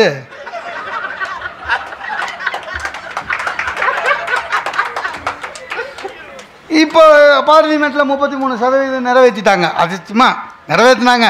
வரும்போது பார்த்துக்கலாம். இப்போவே 2029 வரும்போது பார்த்துக்கலாம். ஒரு விஷயம் என்ன தெரியுமா? நான் ஒன்று கேட்குறேன். வீட்டில் இருக்கிற பீரோவுக்கு பீரோவில் நமக்கு எவ்வளோ சார் சதவிகிதம்? ஒன்றும் கிடையாது. மேல் தட்டு ஃபுல்லாக பட்டு புடவை, 2வது தட்டு ஃபுல்லாக அவங்க வெளில போயிட்டு வர புடவை, 3வது தட்டு ஃபுல்லாக பசங்க ட்ரெஸ்ஸு, 4வது தட்டில் நம்மக்கிட்ட 4 வெள்ளை சோக்கா, ப்ளூ பேண்ட்டு. என் பையன் ஓடி வந்து என் ஷர்ட்டு மேலே கால் வச்சு தான் அவன் ஷர்ட்டை எடுப்பான். என் ஷர்ட்டெல்லாம் பார்த்தீங்கன்னா கிருஷ்ண ஜெயந்தி கொண்டாடின மாதிரி இருக்கும். பெண்களுக்கு சிக்கனம்ன்றது வேறு மாதிரி. எனக்கு ஒன்றும் புரியல சார். ஒரு கூட்டை வச்சு சுட வச்சு 3 நாளாக குத்த கோவம் வருது. ஏன் அதையே சுட வைக்கிறேன்னா, உங்களுக்கு சிக்கனமே இல்லைங்க. விலைவாசி தெரியல, தக்காளி காய்கறி என்ன விலை தெரியுமா? அதனால 3 நாள் வச்சு. நான் என்ன சொல்கிறேன், விலை தெரியும். ஆனால் செய்யும்போது 3 பேருக்கு எவ்வளோ கூட்டு தேவைப்படுமோ அதை மட்டும் பண்ணுங்க. நீ மொத்தமாக பண்ணி உள்ளே வைக்கிறத அது சிக்கனமா? புரியல. மற்றவர்களை குறை சொல்லுவதே பொழப்பாக வச்சுக்கக்கூடாது. நல்ல குடும்பத்தில் அது அழகில்லை. இந்த விநாயகர் சதுர்த்திக்கு 400 ரூபா ஒரு பிள்ளையார், மண் பிள்ளையார் குறைச்சி கொடுன்னு நின்று கெஞ்சி கூத்தாடி 300 ரூபாய்க்கு வாங்கினேன். வீட்டுக்கு வந்து சொன்னேன், எவ்வளோ விலை அப்படின்னா. 400 ரூபா சொன்னான். நான் குறைச்சி 300 ரூபாய்க்கு வாங்கினேன்ட்டானே. ஏமாற்றிட்டான். ஒரே வார்த்தை. சார் 1.5 கிலோமீட்டருங்க நடந்து போய் அந்த புளியாரை வாங்கினேன். சின்ன பையனாட்டம் கையிலேயே வச்சுன்னு வந்தேங்க. பையிலையும் போட்டு எடுத்துன்னு வரக்கூடாது, திட்டுவாங்க வீட்டில். ஏமாற்றிட்டான் அவங்கள. டக்குன்னு என்ன ஆயிடுச்சு, அது விலை 100 ரூபா தான் இருக்கும்னு சொல்லிட்டாங்க. எனக்கு அன்றைக்கி புளியார் சதுர்த்தி பார்த்து தீபாத்தனை காமிச்சு கும்பிட்டா மாதிரியே இல்லை. பக்தி எங்கே வரும்? உண்மையே உன் விலை என்னன்ற மாதிரி புள்ளியாரே ஒரிஜினலாக உனக்கு எவ்வளோ விலை போச்சு. அதே மாதிரி தயவு செஞ்சு நம்ம குடும்பத்தில் பிரச்சனை இருந்ததுன்னா நம்ம குடும்பத்தில் ஹஸ்பண்ட் அண்ட் ஒய்ஃபு மட்டும் பேசி முடிவு பண்ணிவிடுவோம். 3வது ஆள் சொந்த அப்பா அம்மாவாக இருந்தாலும் சரி, 3வது ஆளை உள்ளே சேர்க்கக்கூடாது. 3வது ஆள் வந்தாலே குடும்பம் நாசமாயிடும். எல்லா குடும்பத்திலையும் சண்டை வரணும் சார். இல்லை, சண்டை வரணும், அதான் நல்ல குடும்பம். ஏதோ ஒரு சண்டை எனக்கும் மனைவிக்கும். எங்கள் மாமா வந்தவர் பார்த்தோன்னே தெரியணும்ல, முகம் வேறு மாதிரி இருக்குது, சண்டை போட்டிருக்காங்க. நீ டீசெண்டாக விலகிடணும். இல்லை, அதை பற்றி பேசக்கூடாது. அவர் நம்மளை கேட்காம கொள்ளாமல் அவரே ஜட்ஜ் ஆகிட்டார். சோப்பாவில் ஏறி உட்காந்து அப்புறம் என்ன பிரச்சனை, ஏண்டா அதை எடுத்து போய் சொல்லணும். என்ன ஒன்றும் இல்லை, என் ஒய்ஃபு சொன்னால் நீங்கள் வந்து வீட்டுக்கு வர்றதே பழைய துணியை எடுத்து துவைக்க போட்டுட்டு புது துணி வச்சுன்னு ஊருக்கு கிளம்புறதுக்கு அப்படின்னு ஊருக்கு போயிட்டே இருக்கேன்னு. உடனே என் ஒய்ஃபு அவரை இந்த மாதிரி வீட்டில் தங்க மாட்டுறாரு, வந்தார், ஒரு நாளில் திருப்பி போகிறாருன்னு சொல்லினுக்கிறார். இவர் எம்பக்கம் உண்மையிலே ஜட்ஜாக இருந்தால் எம்பக்கம் என்னன்னு கேட்கணும்ல, கேட்கவே இல்லைங்க. உடனே ஜட்ஜ்மெண்ட் அடிச்சு விட்றாரு. நீ என்ன பண்ணு, இனிமேல் ஊருக்கு போகும்போது உன் ஒய்ஃபையும் கூட்டி போயேன். நம்ம ஏன் ஊருக்கு போகிறோன்னே தெரியல. அதான் இருக்குது ஒய்ஃபையும் கூட்டி போயால ஜட்ஜ்மெண்ட்டு. நல்ல காலம் என் ஒய்ஃபு ஏங்க அறிவில்லை உங்களுக்கு? எங்கள் மாமாவை அப்பா திருப்தி. ஏன்னா இங்கே தான் ஜட்ஜுங்களை திட்டலாம். அறிவில்லை உங்களுக்கு? என்ன மாமா இப்படி பேசுகிறீங்க? அவரை மாதிரி என்னையும் பேக் எடுத்துக்கின்னு ஊர் ஊராக சுத்த சொல்கிறீங்களா? அவரை வீட்டிலே இருக்க சொல்லுங்கள். அதாவது நம்மளுடைய பிரச்சனையை 3வது ஆளுக்கிட்ட சொன்னாலே அப்படி தான் நம்மளுடைய பிரச்சனை பெருசாகும். சார் ஒரு பிரச்சனை வந்ததுன்னா இப்போ குடும்பங்களில் ஏன் பிரச்சனை இருந்துக்கிட்டே இருக்குது தெரியுமா? மறக்க மாட்டோம். அதுதான் பிரச்சனை. ஒரு பிரச்சனை வந்தால் அன்றைக்கி தூங்கி எழுந்த உடனே முட்டணும். நம்மளாம் யாருங்க? உலகத்தில் நாட்டில் நடக்கிற எவ்வளோ பிரச்சனையை நம்ம ஈஸியாக மறக்கிறோம்ல. இல்லை இப்போ உங்களுக்கெல்லாம் தெரியுங்க, விமான விபத்து நடக்குதுல்ல, நடந்த உடனே 150 பேர் செத்து போயிட்டாங்க, 200 பேர் செத்து போயிட்டாங்கன்னு போடுறாங்களா? போட்ட உடனே என்ன போடுவான்? விபத்து நடந்த இடத்தில் கருப்பு பெட்டியை தேடுகிறார்கள். கருப்பு பெட்டி கிடைச்சி விட்டால் காக்பீட்டில் அவங்க என்ன பேசுனாங்க, ஏன் இந்த பிரச்சனை எல்லாம் தெரிய வரும். போடுவாங்கள்ல. அதுக்கப்புறம் தந்தி பேப்பரில் மட்டும் தனியாக போடுவான். கருப்பு பெட்டி என்பது கருப்பு நிறம் அல்ல, அது ஆரஞ்சு நிறத்தில் இருக்கும், எல்லாம் போடுவான். Correct sir. கருப்பு பெட்டி கிடச்சிச்சு. கிடைச்ச கருப்பு பெட்டியில் என்ன இருந்ததுன்னு இதுவரையும் அவனா சொல்லிக்கிறானா? நம்மளுக்கு நம்ம கவலைப்பட்டிருக்கோமா? ஏன் அதுக்குள்ளே நம்மளுக்கு வேறு ஒரு பிரச்சனை வந்துடும். ஆக பிரச்சனையை மறக்கணுங்க. இப்போ நமக்கு இருக்கிற ஒரே பிரச்சனை, நயன்தாரா குழந்தைங்களுக்கு எப்போ காது குத்த போது மொட்டை அடிச்சு 1 வயசு ஆயிடுச்சு. நம்ம அவ்வளோ ஈஸியாக எடுத்துக்கிறோம். அந்த ஈஸியாக எடுத்துக்கிற குணம் நம்ம குடும்ப உறுப்பினர்கள் கூட இருக்கும்போதே வரணும். அதே மாதிரி தயவு செஞ்சு குழந்தைகள் வளர்ப்பிலையும் தெளிவாக இருக்கணும்.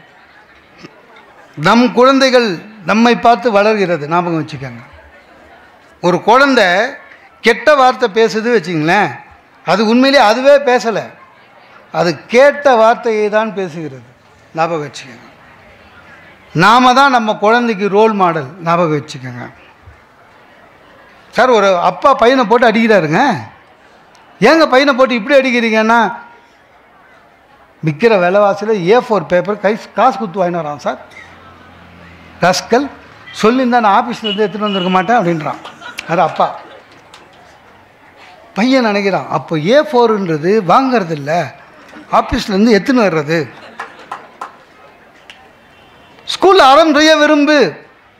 வீட்டில் பிச்சைக்காரன் அப்பா கிட்ட கேட்குறான், அப்பா ஐயா, அப்பா இல்லைன்ற. எனக்கு உண்மையிலே இல்லை பாவம். இந்த லேடிஸ் இல்லைன்னு சொல்ல மாட்டாங்க, அவங்க எல்லாமே வித்தியாசமானது. பிச்சைக்காரன் கேட்டால் கூட மா தாயே அப்படின்னா போயிட்டு அப்புறம் வா அப்படின்வாங்க. அப்புறம் வந்தால் சொத்து எழுதி வைப்பியா? அதே ஊசி போன ரசம் தான். இல்லை நம்முடைய குழந்தை வளர்ப்பில் உண்மையிலேயே குழந்தைக்கு தயவு செஞ்சு யாரையும் ரோல் மாடல்னு சொல்லிடாதீங்க. இவனை மாதிரி வா, அவனை மாதிரி வா, பக்கத்து வீட்டு பையனை மாதிரி வா, ஃபஸ்ட் ரேங்க் வா, கலெக்டராகு டாக்டராகு. நான் சொல்லியிருக்கேன், எல்லா பசங்களும் டாக்டர் ஆகிட்டா யார் தான் சார் பேசிட்டா வருது? எல்லோரும் கலெக்டர் ஆகிட்டா யார் தான் தபேதாரா வருது? யாராவது 1-2 பேர் இருக்கணும். எல்லாமாவா ஃபஸ்ட் ரேங்க் வாங்க முடியும்? குழந்தைங்களை பிடிச்சி. அதுலேயும் இந்த பெண்கள் இருக்காங்க பாருங்கள், குழந்தைங்க மேலே பயங்கர அக்கறை. அவங்க குழந்தைங்க கிட்டேயே என்ன சொல்லிடுறது, அவங்க தான் அவனுக்கு அப்பாவை விட நான் தான் உனக்கு ரொம்ப கஷ்டப்பட்டு வளர்க்குறேன்னு குழந்தைகிட்டயே சொல்லுவாங்க. அது ரொம்ப ஆபத்து. ஏன்னா குழந்தை அப்பாவை 10 பைசாக்கு மதிக்காது. இல்லை முன்னெல்லாம் சார் என் பையன் சின்ன பையனாக இருக்கும்போது ஆஃபீஸில் போயிட்டு டயர்டில் வருவோம். வீட்டுக்கு வந்த உடனே காலையிலேருந்து நானே சமையல் பண்ணணும், வீடை பார்த்துக்கணும், அதை பண்ணணும். இந்த பையனுக்கு ஒரே சத்தம். தெரியாமல் வாய் விட்டேன். நான் சாயங்காலம் ஆஃபீஸ் வந்தோன்னே குழந்தைய பார்த்துக்கிறேன்னு. எனக்கு உண்மை தெரியல சார். உண்மையிலே காலையிலே அவளுக்கு 10 மணியோட வேலை முடிஞ்சிடுது. பையன் சாப்பிட்டு தூங்கிடுறான். சரியா? பையன் 5 மணிக்கு தான் எழுந்துக்கிறான் சார். எதுக்கு? ரவுடித்தனம் பண்ணுறதுக்கு. கரெக்டாக நம்ம 5 மணிக்கு தான் வரும். 6 மணிலேருந்து சீரியல் ஆரம்பிக்குது. ஸோ குழந்தைய நம்மக்கிட்ட கொடுத்துட்டு அவள் உட்காந்துடுறா ஓரமாக. நம்ம பையன்தான் இந்த 8 கிலோ தூக்க முடியாது. அவன் இறங்க மாட்டான். இறக்கி விட்டா மார்க்கர் பெண்ணை எடுத்து செவரெல்லாம் இருக்கிறான். சோஃபா மேலே ஏறி எஸ்கிமோ மாதிரி நடக்கிறான். வேடிக்கை காமிங்கன்னா குழந்தைங்க என்ன சார் 900 ஸ்கொயர் ஃபீட்டில் என்னங்க வேடிக்கை காமிப்பீங்க? சரி, நானும் வந்து அவனை கையில் தூக்கின்னு வெளியில் போயிட்டு எதிர் வீட்டில் இருந்த அம்மாவை பார்த்து ஆண்டி பாடுறா டாட்டா காமிடா ஏதோ புதுசாக ஃப்ரெண்ட்ஸு பிடிக்கலான்னு பையனுக்குங்க ஆண்டி பாடுறான்ற அழுகுறான்.